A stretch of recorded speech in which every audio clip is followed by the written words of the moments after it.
Vampire the Masquerade Bloodlines 2 gives you the option to live out the fantasy of being a lethally strong vampire, decapitating heads and drinking blood. However, it can also be incredibly brutal if you don't know what you're doing. While combat isn't always the answer to getting through many of the game's problems, you're most likely going to need to learn a few tips if you want to survive. So here are 8 brutal combat tips for Vampire the Masquerade Bloodlines 2.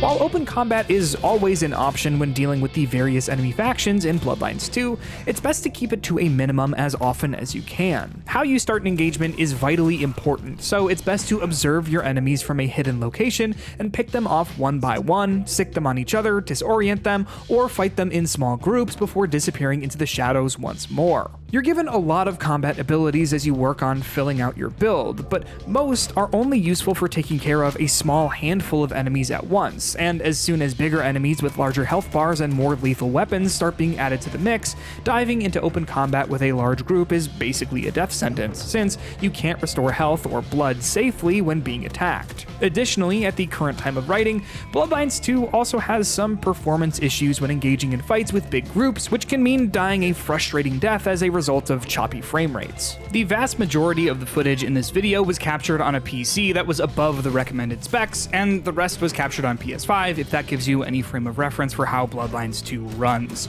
It's possible that performance will be fixed as patches roll out, but in general, it's best to stick to the shadows and prey on unsuspecting enemies as often as you can. When trying to keep a low profile, you'll want to perform stealth kills as often as possible to thin out the ranks of goons patrolling the streets and underbelly of Seattle. Staying hidden usually means crouching as you pick your next target. However, it's vitally important to know that you're reducing your options for stealth attacks when crouched above most enemies. As you'll see in the footage here, sometimes you're not able to perform a stealth kill on an enemy if you're crouching while on a platform above them, but when you stand up, it becomes an option. I spent far too much time with Bloodlines 2, assuming that, for whatever reason, there were some enemies that I couldn't hit with stealth assassinations. Turns out, it was the angle I was looking down at them from while crouched. You'll notice that if you get dangerously close to the edge of the platform you're on while crouching, you should be able to pull off a stealth kill. However, I found myself accidentally dropping down on top of enemies when attempting to line things up that way. Instead, I'd recommend getting the drop on the enemy from above by lying in wait while crouched, and then as soon as they get in stealth kill range, standing up and quickly hitting the contextual button prompt to perform the kill before crouching again to get back into a stealthier stance.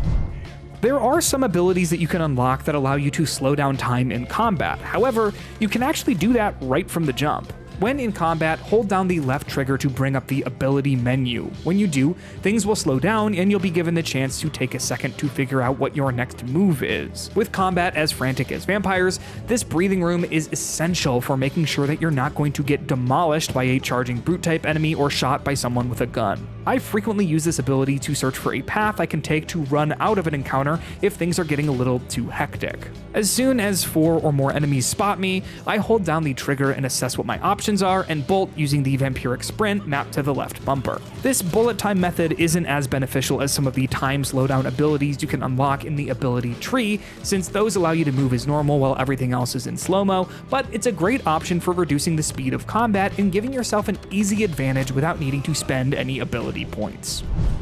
In the early hours of Vampire the Masquerade Bloodlines 2, I neglected the dodge button heavily since I felt like I was able to compensate for the damage I was taking without dodging by using my vampiric abilities. Little did I know that dodging is an incredibly useful skill that opens up a handful of other opportunities that can be used to dominate combat. For example, attacking while dodging allows you to perform a kick that can push enemies backward. It's incredibly useful to knock back a group of enemies, or if you get lucky with your positioning, you can kick a ghoul off a building to their immediate death. I found it most helpful to dodge backwards out of the way of high damaging red colored attacks and immediately follow up with a kick of my own. A quick note about the glowing red attacks: usually enemies will delay their most powerful attacks a few seconds after it feels like they should be making contact, so make sure to keep that timing in mind as you time out your dodges and counterattacks. Otherwise it can be deadly, which you see here. Speaking of counterattacks, the dodge also functions as a parry to all light melee attacks. If an enemy is winding up to attack you with a punch or with a melee weapon like a bat, if you dodge into them, you'll interrupt the attack and stun them for a few seconds, allowing you to get some solid hits in. With how wide the parry window in Bloodlines 2 is, I found that it was one of the most useful tools when dealing with groups of enemies who were within melee range. There's a fair amount of information that Vampire the Masquerade Bloodlines doesn't tell you, but one of the most crucial details that goes largely omitted is the fact that you aren't beholden exclusively to the abilities from the tree of your starting class. Once the game opens up and you have access to vampires from all of the different clans across Seattle, you can visit them to awaken abilities from other class types. To awaken the ability you want, you'll need a specific amount of blood from the 3 blood types of people across Seattle. Once you have enough blood, you can visit the clan representative to spend the blood points for the ability to be added to your ability tree. Once it's in the tree, it can be unlocked with ability points. In the early hours of Bloodlines 2, it's a good idea to stick to unlocking abilities from your starting class, since you'll want as many vampiric abilities at your disposal, and you can only equip 1 ability per row in the tree. Plus, most abilities outside of your starting class typically cost significantly more points to unlock unless your clan has an affinity that lines up with another clan's. That said, if you see something outside of your main tree that you want, it's not a bad idea to save up to buy it to fine-tune your build. Speaking of abilities, many of the abilities you can unlock are made to seem like they're only able to be used on one enemy at a time. While that's true for certain abilities, many can be used on several enemies at once if they're standing close together. For example, the Bladed Hand Strike ability is used to decapitate enemies in an instant. However, if you get a group of enemies to bunch up while in combat, you can behead all of them at the same time. This exploit applies to other abilities as well, which can exponentially increase your lethality and stealth capabilities if used in the right context. When an enemy dies in Bloodlines 2, their body doesn't just become a useless ragdoll, it's still a physics object that you can interact with. This means that once you've killed someone, you actually gain a new tool of sorts that can be used to your advantage. For example, you can throw dead bodies at a charging brute enemy to interrupt their charge and stagger them backwards, opening them up for you to deal out some damage. The most critical use for bodies that I've found, however, is to pick them up and use them as human shields when fighting an enemy who's using a gun. You can block most, if not all, incoming damage when closing the distance between you and a gun-wielding ghoul by picking up a dead body and keeping it between yourself and your enemy. Once you get close, you can then throw the body at your attacker to stun them and then use your vampiric abilities to take them out.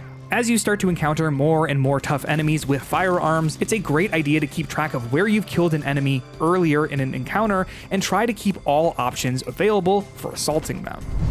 If you're not paying close attention, you might miss out on some of the interesting ability combinations you can use in Vampire the Masquerade Bloodlines 2. As you start expanding the ability tree, you'll notice that some skills seem designed to play off one another, allowing you to create brutal combinations that can turn you into a lethal killing machine. For example, if you use Cauldron of Blood on an enemy, which causes other enemies to flock to their position, and then pair it with using Blood Curse, which causes an enemy to explode, you've got a combo that's prime for drastically reducing enemy numbers in just a few seconds. There are plenty of great ability combos, so as you progress through the game, keep an eye out for how you can make abilities play off one another. So those are 7 tips for surviving combat in Vampire the Masquerade Bloodlines 2. It's important to note that fighting isn't always the best choice in the game, so make sure you're exploring all of your options before engaging in combat. For all things Vampire the Masquerade and everything else, make sure to stick with IGN.